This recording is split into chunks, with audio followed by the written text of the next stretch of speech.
What's up, everybody? Welcome back to Yanks at the Cop. We're here for Friday's Final Word.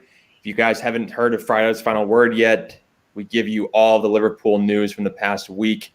As always, I'm joined by my main guy, Wahomie. Steven will be joining us in a little bit. But Wahomie, how are we doing today, man? Yeah, I'm really good. Yeah, looking forward to this weekend. Feeling good about it, you know. Yeah, I think we're all a little nervous after what's been going on the past month, but I think it's going to be a big game, obviously, and I think that we can take it to Leicester. You know, we've had their number for quite some time now. Past 3 or 4 visits, I believe we've won, so should be a big one at the King Power, and you know, we're away from Anfield, so hopefully we can get a result. But what do you want to start with today, man? So maybe just start off with, let's say, talk about the fact that we got injuries again. You know, it's just like every week there's a different injury. Yeah. So you're talking about Thiago, I'm assuming. What's going on with him? Is he injured? I didn't know Thiago's injured. Well, he hasn't practiced all week, right? God, I didn't know that one. I knew Fabinho was injured. I didn't know Thiago was injured. Because Klopp didn't mention nothing in the press conference. I saw something today that said Thiago hasn't trained all week. I'm not sure if it's true or not. Damn it, then he's probably out then. Damn. That just sums up a lot. Well, I don't get why we're having so many injuries. You know, I really don't get it. Yeah. Well, you kind of hinted your thoughts at it a few weeks back when you said you thought it was the training. Klopp's too intense. I think it could be. You know, it could be. I have no idea what it is. You know, there's so many conspiracy theories about this. Like, people are saying it's the new Arsenal physio, that he's cursed us or something. You know, that's probably it. Some people are saying it's us moving to the new training ground stadium that we're getting on the open. So I don't know what it is. You know, I don't know if it's intense. Obviously, I'm going to put into account, obviously, the injuries hasn't helped, the condensed season, the lack of rotation because we haven't been able to rotate players. You know, I get all that must obviously affecting the players too, but I just don't get why there's so many injuries and why they're just like these niggling muscle injuries that, you know, when you hear about minor injury, you normally know it's going to last like 3 or 4 games. So I'm not expecting I'll be surprised if Raphinha plays Leipzig or Everton. Fabinho, yeah, but surprised because he's out for minor injury, but you know that's normally a minor injury for Liverpool's 3 games.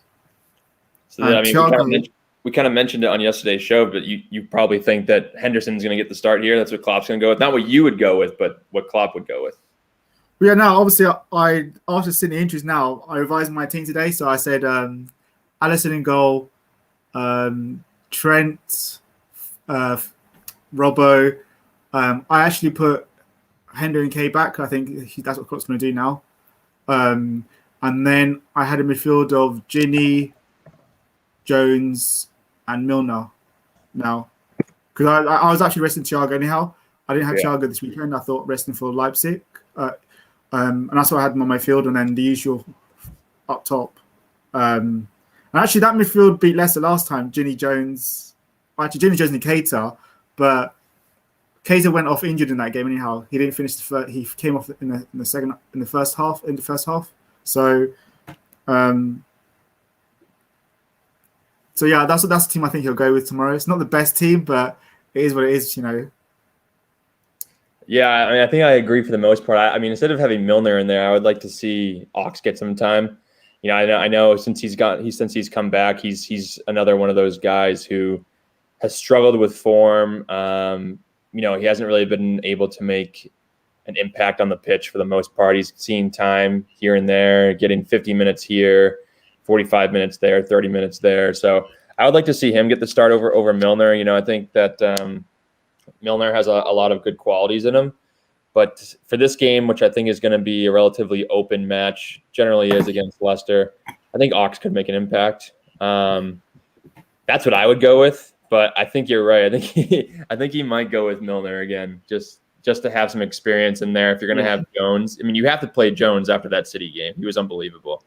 But I think we've got no real options really. I can't see Jones being dropped.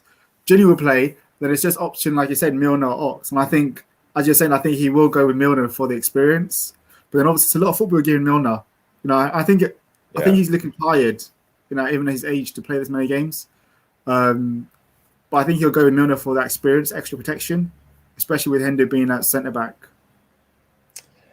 Yeah, I mean, do you think we could see a Phillips Kabak or a Davies Kabak or anything like that?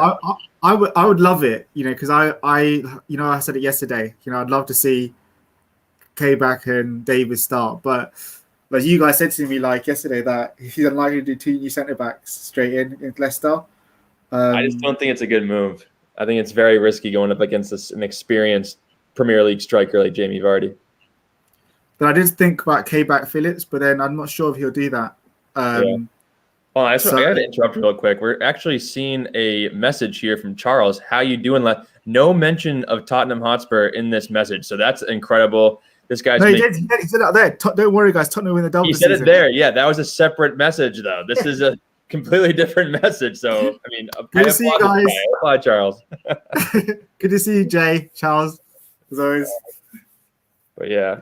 I mean, we have to say it. Obviously, our condolences go out to Jurgen Klopp and his family for the death of his mother. Tough thing that happened during the season and during the pandemic. He obviously can't attend the funeral and what have you. So, our condolences go to him. He's obviously in our thoughts. But I mean, do you maybe I don't want to take put this the wrong way or anything, but maybe this.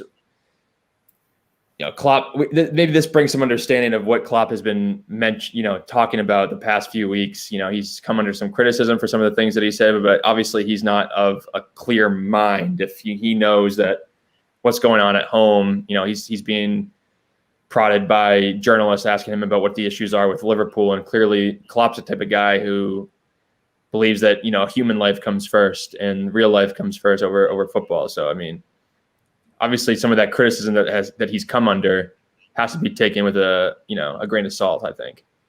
Yeah, I agree. I think it does put in perspective a lot because obviously it's hard enough with COVID, the fact that we're all under those immense conditions due to COVID, but the fact that he wasn't able to fly to Germany because of the restrictions to attend his mother's funeral.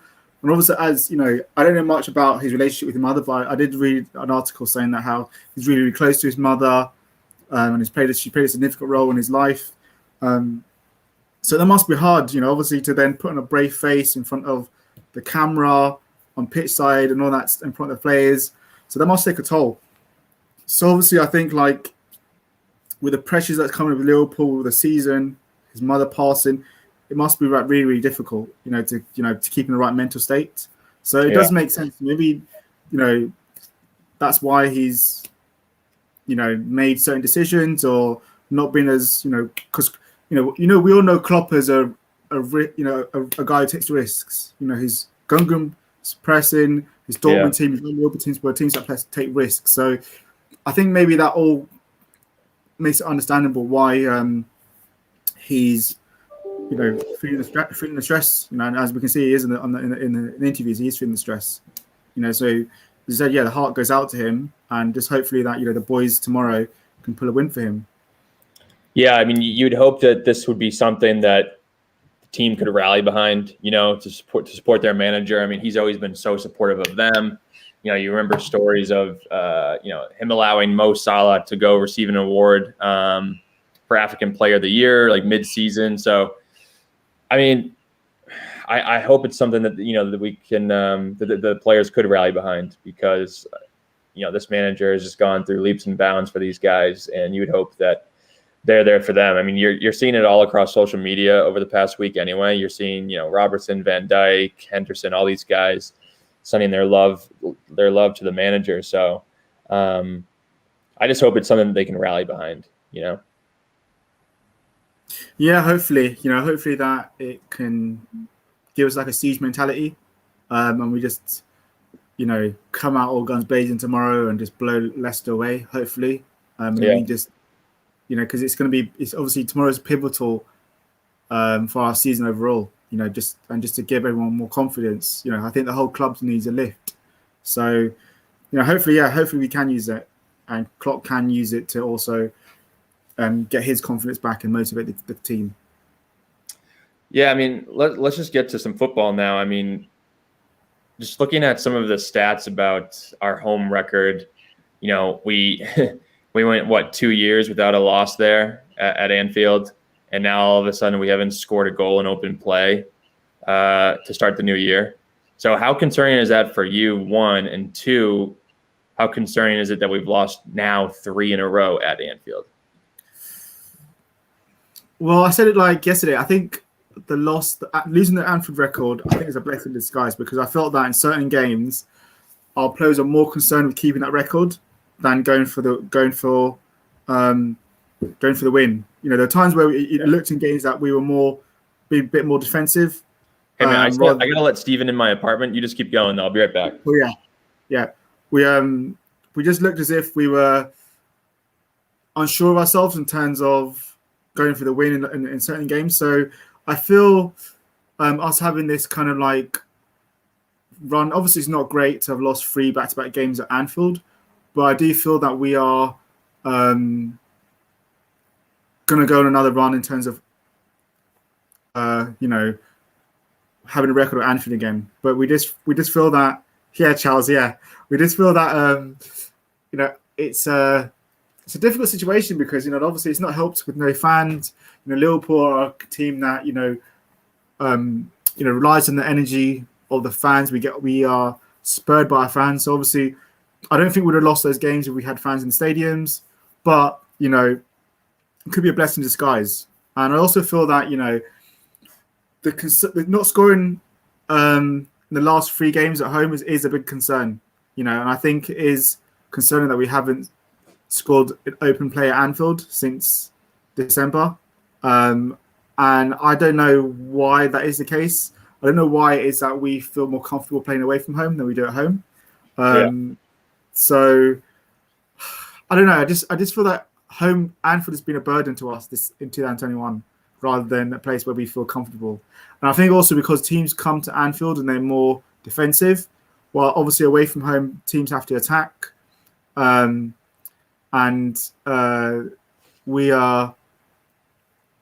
feel more open to play away. Yeah, we know, Charles, we love your banter about Tottenham, so you're always welcome. We're always welcome there. Hold on, I'm going to switch to location. Steven's going to hop in now. I'll be right back. Hey, Stevie. Boys, sorry I'm late. That's great. I didn't get that. We're just talking about the Anfield record. You think it's a concern? The infield, the skid we're on at home. Yeah, and also the fact that we haven't scored an open goal at Anfield in 2021. Yeah, honestly, I'm not too worried about it. Listen, records are made to be broken. You know what I mean? There was no way we were going to just continue this year after year not losing at home.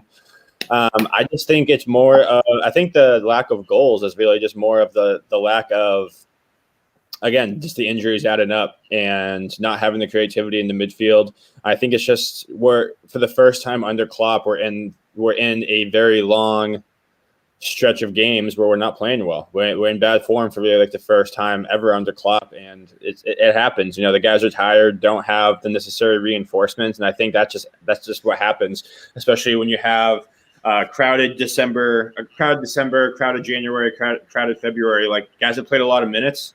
And if we had Jota, I don't think that we'd be having this issue and having this conversation. But we just don't have that. We just don't have that guy to spell the front three. And we've seen when Mane is out, we rarely win. And when Salah is not on form, then we're relying on Mane to do everything by himself because Firmino's form. So, I just think it's something that's temporary. And now that hopefully Kabak and Davies have had some time to train, I think that we'll see Henderson's, in the midfield hopefully soon. When Fabinho comes back from injury, and I think that's going to start solving a lot of problems. Yeah, for me, and we're still on Anfield, right? Yeah. It actually is a concern for me, but just for this season. I think that this season, obviously, there are no fans in the stands, and teams have realized, they've seen our results against opposition that go with a low block. So teams no longer really fear Liverpool like they used to. And when they come to Anfield, there isn't that crowd effect where you step in and it's all of a sudden holy shit, the fans are right on top of me and now I have to play. and they're constantly yelling at me. They're constantly screaming their heads off. So I think that's huge. I think it's absolutely massive this season. So when teams come to Anfield, I mean, you saw Man City. They came to Anfield, had no fear. Usually, if there are fans there, I think Man City, you see Raheem Sterling quibbling in his boots. So I just this season, I think it's definitely a concern. That's why we had more results, I think, away from home, or at least recently. But yeah, once the fans come back, I think we'll be okay. That's fair. But let's just get to some transfers real quick. I know looks like we've had some links with Raphinha and Zakaria from he's from Borussia Mönchengladbach, right? Yep. Yeah. Props to you.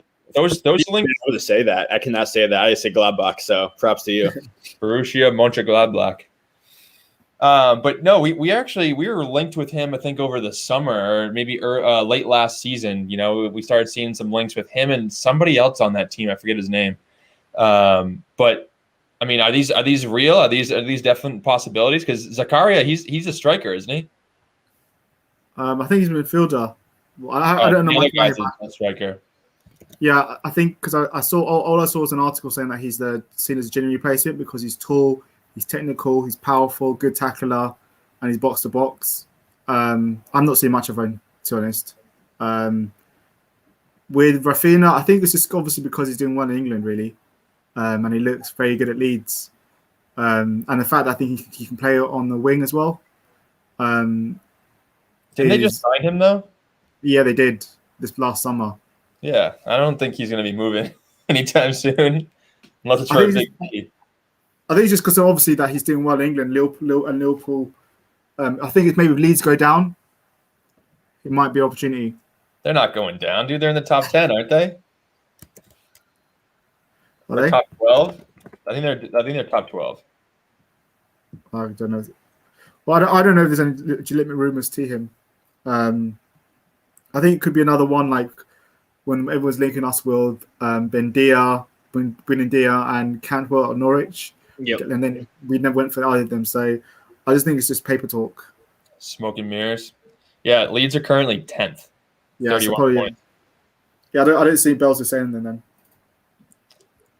Yeah, I mean, I don't know much about Zakaria either, but clearly we need a Wijnaldum replacement. Doesn't seem like he's sticking around, unfortunately. But I mean, you guys have said it constantly that you want to see an attacking midfielder. I mean, someone like OR comes up all the time, but I think we'd probably have to pay top dollar for him, wouldn't we? And there'd be a bidding war. Well, I just after when we spoke to Dan from Transfer Room, I'm having a feeling that we're not going to go for attacking midfielder. I think it will be more of a genuine replacement rather than attacking midfielder. I think we'll probably leave that until the summer after. So it'll probably be like a Bissouma or like that rather than an actual attacking midfielder, which I think is a mistake. But I do feel that we should have gone for him, or we should have gone for Zaborska, Dominic Zaborska before he went Leipzig, because he was going for like peanuts, like under 20 million. We should have bought him because he would have been perfect. And I reckon we'll end up going for him in the future because I think like he's suffering injuries now, but he will be he's someone to watch in the Leipzig game if he plays in the first leg stuff. So, yeah. But I do feel that we do need an attacking midfielder, but I don't think we're going to get one this summer. Well, just going off the Leipzig thing before I let Steven. What's that? Someone said that. But going off the Leipzig thing, I saw today that looks like Upamecano is going to go to Bayern Munich, unfortunately. I mean, Steven, you can jump in here. What were your thoughts on that? No surprise. I always thought, like, as much as I wanted, Upamecano next summer, and especially over a guy like Konate, it just didn't seem like in the books, especially if you're looking at a guy who's in the German league and Bayern Munich becomes interested. Now, I just feel like 9 times out of 10, the guy's going to go to Bayern Munich. It's just an easier transition for him. And he's walking into, the best team in the world right now. They just won the Club World Cup, and, to add to their treble that they won last year. So, good move for him. I'm definitely bummed that we missed him. But the thing that really surprised me is people I think it was Kevin Palmer said that now Chelsea and Liverpool are going to focus on Konate. No, listen, Konate has a ton of talent, but you're just now adding another center back with injury problems, and that's not what I want. What I thought was more interesting that I read this morning, I forget who it came from, was that Caleta-Car in Marseille would have sent Liverpool Caleta-Car if they reached out at the beginning of the transfer window, because then they would have had time to replace him. They would have been all okay. From what I read, they would have been completely okay with a $20 million offer to bring him in the door if it happened at the beginning of the window and they could have found a replacement. And that was the problem. So that grinds my gears a little bit. But for me, I think Caleta-Car becomes a number one option for us at center back, because it seems like if you can get him for 20, 25 million in the summer, for a guy that can either start next to Van Dijk or be a number 3 option or number 4 option with Kabak, I think he'd probably be ahead of Kabak in that order. That's a great deal. He has some experience in the French league. Obviously, the French league I take with a grain of salt. But everything you see about this guy, he just screams a Liverpool player and a perfect counterpart for a Van Dijk type of guy. Well, the reason why I think that they didn't go for him was because we got this great loan deal for Kabak, and now all of a sudden we have the option to buy of 18 million pounds. So if he performs, then I think we're going to keep him, and he's been a target for quite some time. But homie, what do you think? Well, I'm actually a bit different to you guys. I don't think I'm not bothered about Upamecano. I don't really rate him that highly. I think when I watched him for Leipzig, he's sometimes suspect. When I watched him in the Man United game, when United nearly came back and United beat them, he didn't look that great. So I think he's a bit overhyped. So I'm not really that bothered if he goes Bayern Munich. Konate, he's injury prone. He's another Matip. Because I don't want him at Liverpool. So I hope he's not seen as one of our main targets, because he's just going to basically replacing Matip with a younger player. So if we started next season with Van Dijk, Gomez, Kabak, and Davies, would you guys be happy? No. The reason why is because we have to see how good Kabak is first of all for us to be able to say he's the one. And I think obviously he wasn't, and even the January transfer window, he was basically our third or fourth option. Our first options were Caleta-Car. We also tried Botman. That didn't work. We tried obviously that Braga player because he played twice for him. But yeah, we tried for him. Didn't work. Then we went to Kabak. So he was basically our fourth choice. So I think for me in the summer, I want my targets are Botman or Caleta-Car. Ideally, I'd go for Botman because I think he ticks all the boxes for us and what we're after. Young, outstanding at Lille. He's perfect for us. If we can't get him, then for me the second option is Caleta-Car. Well, what if Kabak impresses for the rest of the season? Does well in the Champions League and does well in the Premier League. If he impresses, then I still think we need another centre back in another centre back in the summer. Even if we get Kabak. So then Davies just drops down the pecking order, and then you get rid of Phillips. Yeah, because the way I say it is, look, we don't know how well Gomez is going to come back, and from what I've heard, his injury, his knee exploded, and his knees messed up badly. So even when he comes back, I think it's going to take. I don't think you see the Gomez level he was before. I think you're going to see 2 or 3 levels Gomez down below that. Matip's going to be always injured, so we can't rely on Matip next season. So for me, it's we're realistically looking at Van Dijk, Kabak, and kept him on, and then Davies is just going to be utility person. So I think you still need another top centre back next summer. I think you can sell Matip. I don't know for how much now because he's so injury prone, and I also think you can get a good deal for Phillips. I think he's actually impressed for the games that he's played. That's why I'm surprised he hasn't played more actually. But if we can get a decent fee for Phillips, I mean, I don't know, 15, 20 million maybe? Maybe not that high. Maybe 15 million. That wouldn't be a bad business at all. There's also even if we wanted to sell Davies next summer, which I'm not saying we will, the loads of teams are after him. Celtic, the loads of teams are after him. So, realistically, Davies is a 20 million player.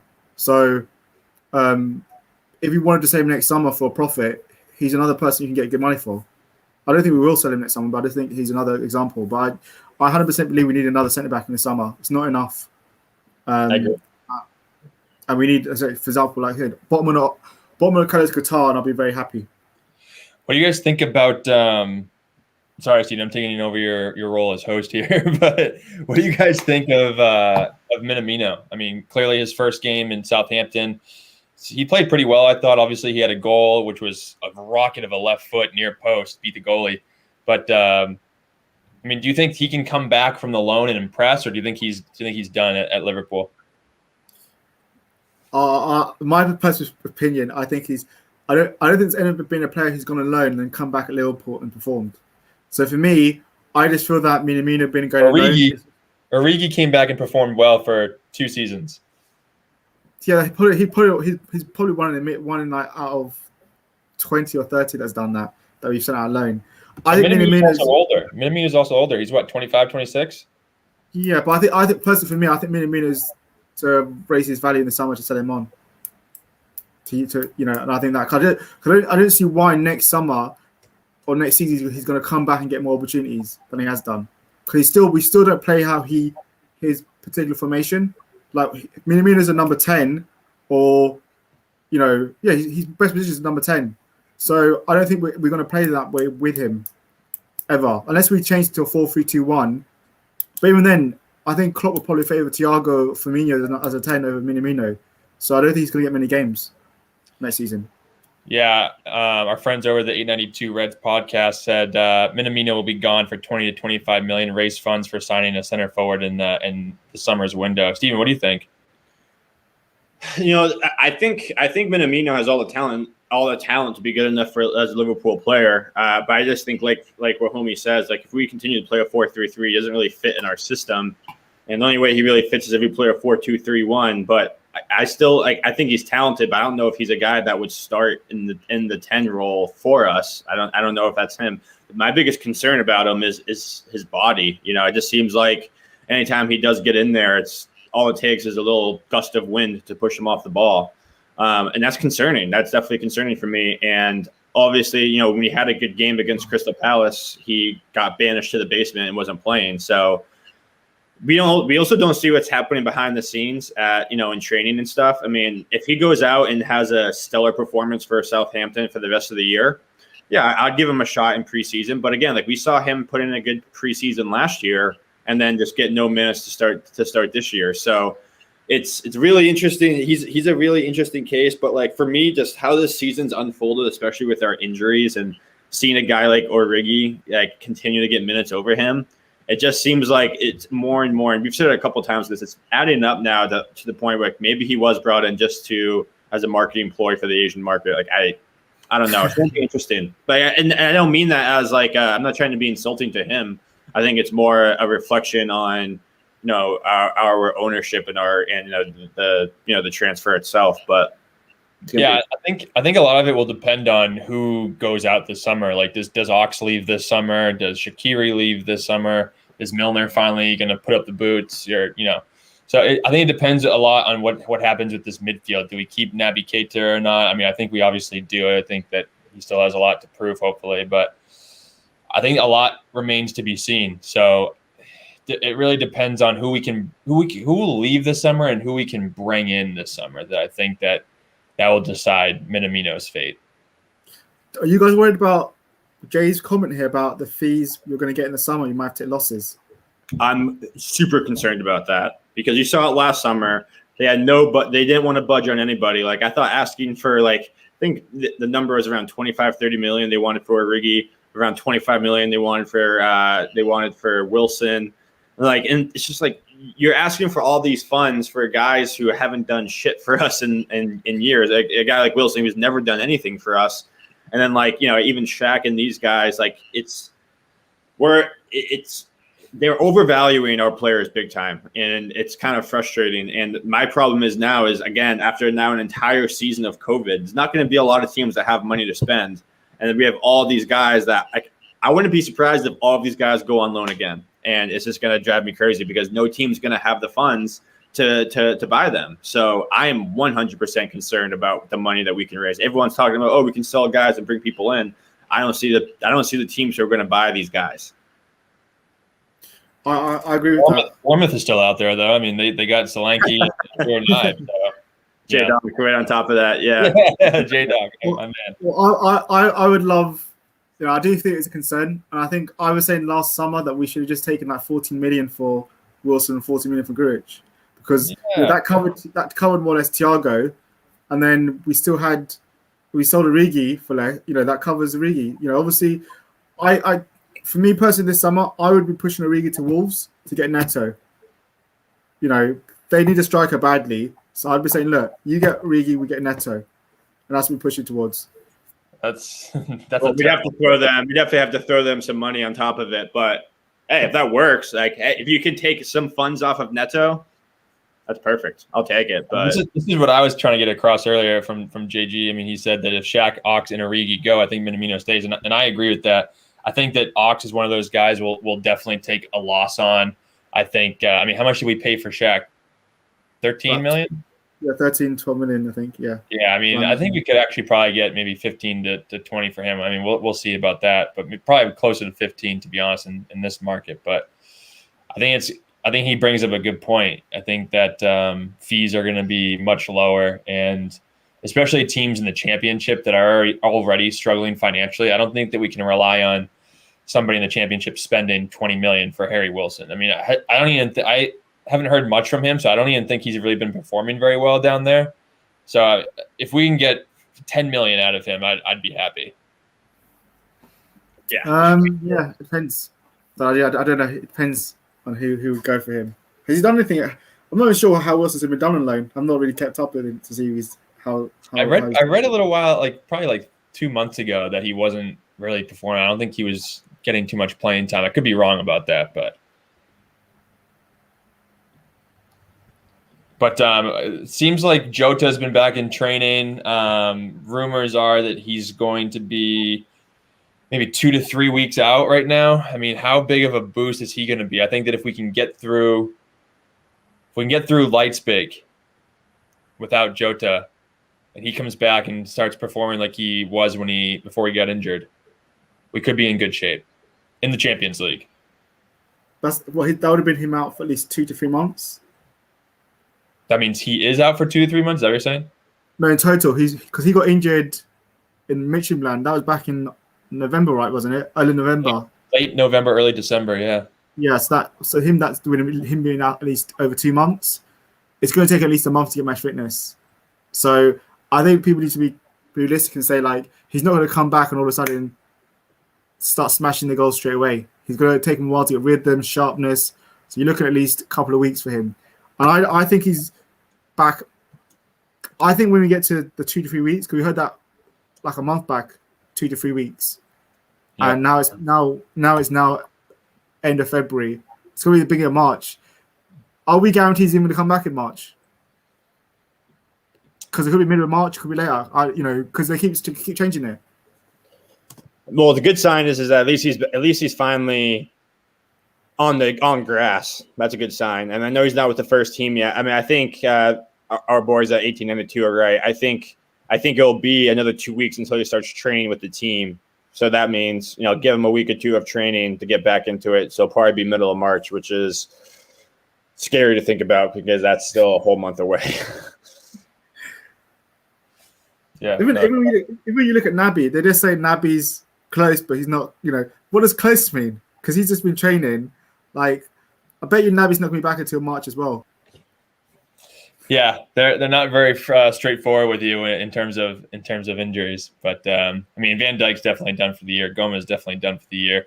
Matip definitely done for the year. But I don't know about the other guys. Yeah, I don't know. I would love it's just annoying, man. You see all the time. I still see on the timeline all the time. People just talking up Naby Keita and all this stuff, and saying that people are saying that he's not a good footballer and stuff like that. I have never seen somebody actually say that Naby Keita is a bad footballer. It's just availability is an ability, and he has proven that he cannot be available. And you guys know how I feel. I'm not going to get into my rant about Naby Keita. I'm going to restrain myself on this Friday. But Charles, get out with that nonsense. Loris is. I'm not even going to post it. Yeah, it's not even. He's not even in the same stratosphere as Allison. Let's be honest. Has there been a player that's caused such a division in the fan base than Naby Keita? Because the people who say get rid of him, he's a waste of time, and the people who love Naby who say no. If Naby stays fit, Naby does this. It's like, well, we'll be here in 2050 saying if Naby can stay fit. Yeah, that's my point exactly. I think he does more than any other player divide the fan base for sure. I don't think there's anyone. I think the only other person that comes close is Wijnaldum, but again, it's because Wijnaldum always gets compared to Naby. So I think it all goes back to Naby Keita. Yeah, I'm not even gonna get started on Naby Keita. I mean, that's just a whole different rabbit hole. But what do you guys think about the Liverpool medical department? I mean, we're constantly seeing, well, homie and I actually talked about this a little bit earlier, but we're constantly seeing little muscle injuries creeping up on players. You know, now Fabinho's out for a couple games. Keita's been out, obviously, constantly with muscle injuries. You're seeing Gomez was always pulling up with muscle injuries. You know, there's a lot of guys are experiencing it. You know, Mane, I think, was out with a muscle injury last week. So, I mean, is there a concern with our medical department? Clearly, this new guy from Arsenal hasn't helped out too much in my point of view. Yeah, I think it's multi-layered. You know, I think it's partly to do with there's got to be something going on with the medical staff, right? I just really think like there's that, but then there's also I think it's also Klopp's system too, and maybe something to do with our training. You know, I think that has to play a part in it. You know, because when you look at his time at Dortmund, like you can draw a lot of comparisons to what's happening right now to the end of his time at Dortmund. You know, at the end of Dortmund, they had a lot of injuries. You know, the wheels started coming off a little bit at the end there, and it's kind of the same thing that's happening right now with our team. And then also, I think some of the injuries that we're seeing now, maybe Fabinho and the Henderson a little bit as well with his muscle injuries, because they have to play a lot of minutes. They're not being able to get spelled because of the injuries at center back. And also, like, although it's less running at center back, it's probably a little bit more physical in that position with just having to, be a lot more physical on corner kicks. We're pretty much relying on these guys as our center backs. I mean, our center midfielders to be our enforcers, as center backs. So I think they're being asked to do things that they're not comfortable with. And I think, again, I've said it a few times, but it's just like a chain reaction from these injuries at center back. So I don't think you can pin it all just on the medical staff. I think it's just all of these things adding up into the shit show that we have right now. Yeah, the weird thing is that Arsenal doctor was like highly rated when he took him off Arsenal. Like he was seen as one of the best in England, and they also got that head of recovery. Klopp wanted from Dortmund, I think. I can't remember his name. They recently signed him as head of recovery, and Klopp was saying how he's always wanted him to work with him. So I don't know. I mean, it could be a conspiracy theory because, obviously, we've had for years John Attenberg blamed for the goalkeepers going crap, and then then people blame him now saying, "Oh, it's a curse of Attenberg that Alisson made those blunders." So superstitious people out there. Well, that's what they're saying. They're saying now you've seen the deterioration of Alisson, like you did with Reina, Dudek, because of Attenberg. I don't know. I can't really. I might have said earlier that obviously, it's the medical staff aren't good enough. But then I don't really. But obviously, when I think about it now, I don't really know exactly what they do or why they usually come in. And obviously, you have to, like Stephen says, there's all those other things you have to take into context. Or that must play a major part in us getting injured. Because we haven't been able to rotate players. So it is concerning why we're getting this many injuries, but it is what it is, in the day. So we just have to get on with it and just hopefully that we can get some kind of players fit to go around the Champions League. Yeah, I'm well said by Sophie here. I completely agree. But yeah, just going on the Champions League there. I mean, looking at Leipzig, they're in second in the Bundesliga, only 4 points behind Bayern Munich. I mean, where a lot of Liverpool fans are talking like this is going to be an easy game, that we're guaranteed, the spot in the quarterfinals. But Leipzig are a good team. Yeah, they lost Timo Werner, but they're still solid. So, I mean, do you think it's clearly not going to be a walk in the park for Liverpool, but what do you guys think about this matchup? It's gonna be a tough one, man. It's gonna be a tough one. It's gonna be interesting because Leipzig's not gonna have a home game. I'm playing in Budapest. That's gonna be definitely a wrinkle for them. And are both games at the neutral sites, or is it just the one? Apparently, yeah. apparently even the Anfield games, because of Germany's got like 10 days quarantine, and they're saying that's not fair for them to have to quarantine. So both games could be not. The Anfield game is up for debate as well. Will it be Anfield? Well, in that case, yeah, I mean that equals things out a little bit. But yeah, I think because of that too, and without having a game in England, I think that's going to be tough for us. They're yeah, good point by these guys. They're not a bottom 6 Premier League team, so they'll probably play okay. Yeah, honestly, I think it just depends on how they line up. If they come out against us, then I feel pretty confident. But like we've seen, I mean, Man City's really been the only team recently that's come out and played us. Even United were sitting back a little bit against us. So if Leipzig decides to sit back against us, then I'm going to be shaking in my boots. But no, you'd like to think that we can bounce back. But again, we've played a little bit better, but we're still nowhere near the top form. So I think we're very vulnerable, and I think that they're going to know that too, and they're going to be extra motivated coming in. I think like it's not going to be an easy game at all. So anyone saying that, hasn't seen Leipzig that much, because they are a very good team. To be 4 points off this Bayern Munich team, which is just an incredible machine, you have to take their hats off, and that's a very good team.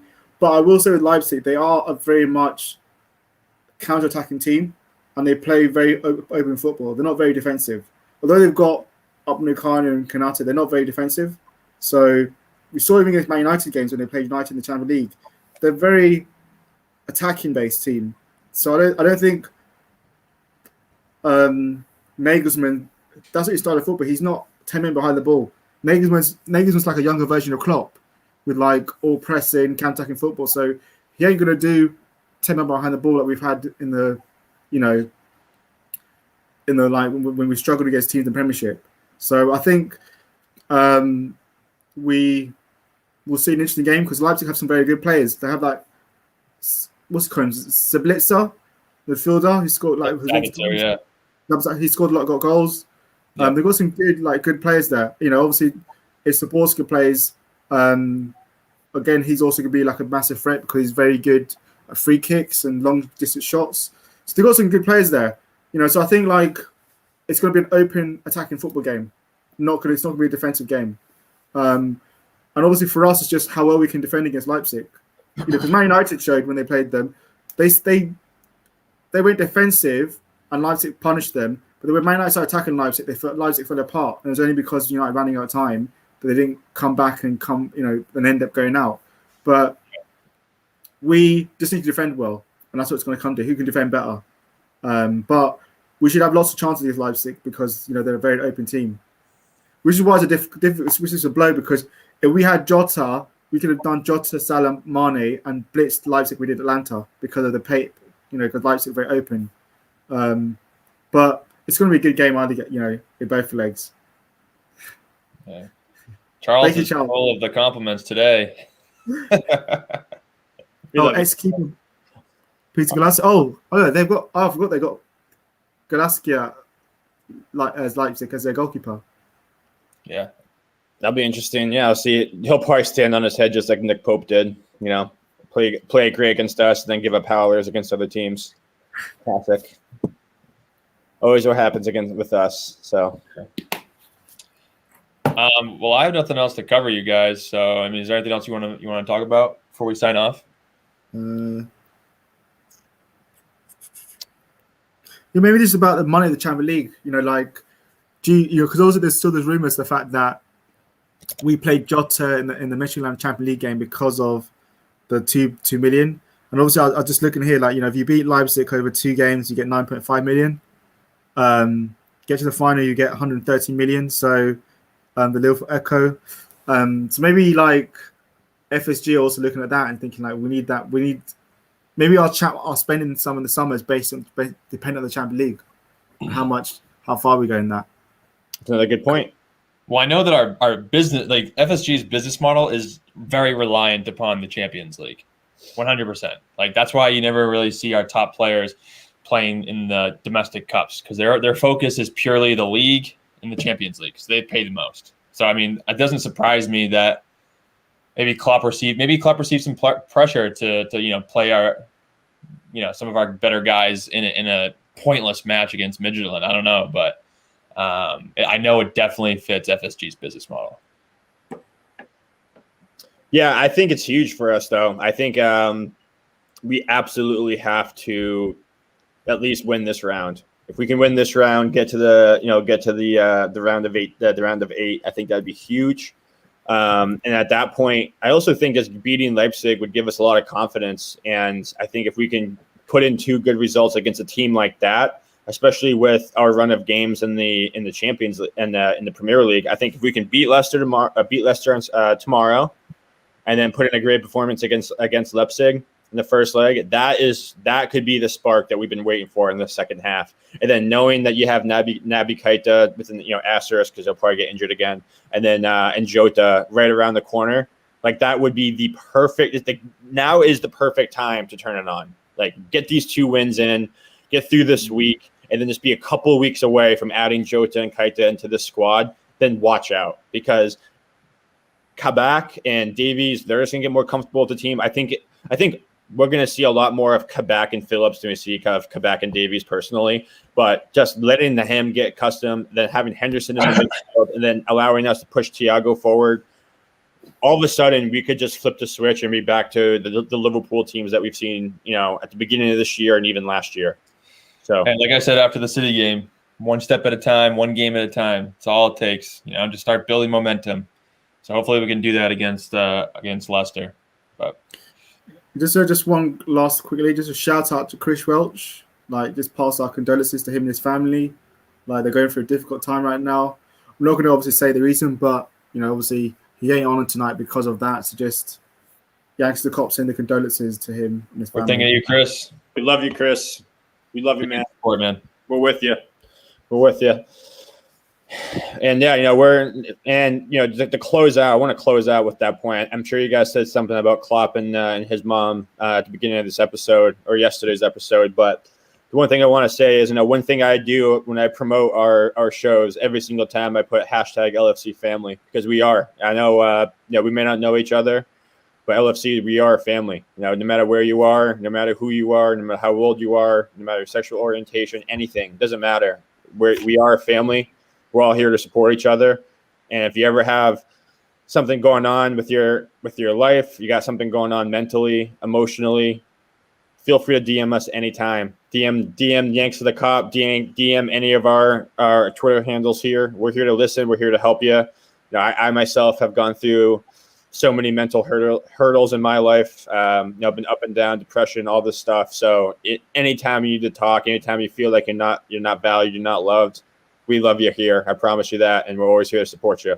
So I think on that note is a perfect time to close out here. We appreciate you all, even you, Charles. We still love you too, even though you're not in the LFC family.